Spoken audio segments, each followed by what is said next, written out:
উত্তর দিনাজপুর গোয়ালপুকুর থানা এমাজউদ্দিন নামটি তানার সবার আছে জানা। বহুদিন ধরে ছিল অঞ্চল প্রধান, সত্যবাদী মহাজ্ঞানী বলে জনগণ। তানার জ্যেষ্ঠ পুত্র গোলাম রব্বানী নাম, শুভক্ষরে জন্ম নিল বিপ্রীতের ধাম। তানার কনিষ্ঠ পুত্র নামেতে মহামণি, পিতৃধরে হলো ধনী ওহে গুণমণি। একদিন মমতা গোলাম রব্বানী সাহেবকে ডেকে কয়, কংগ্রেস থেকে এমএলএ হয়েছো, এবার টিএমসি করো তুমি।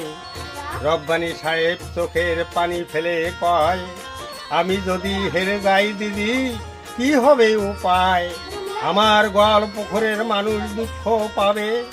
মমতা বলে, কথা দিলাম আমার প্রশাসন রবে।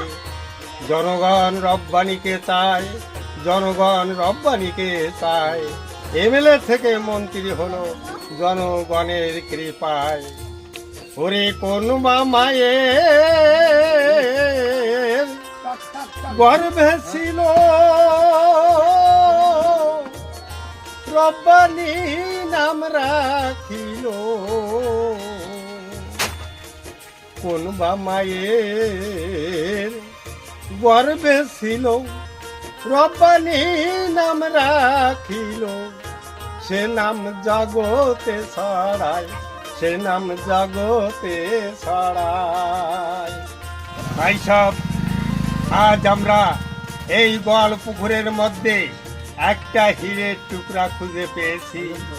যে হীরের আলোয় আমরা গোটা গোয়ালপুকুরের লোক আলোকিত হতে পেরেছি, এটা আমাদের বিরাট গর্ব।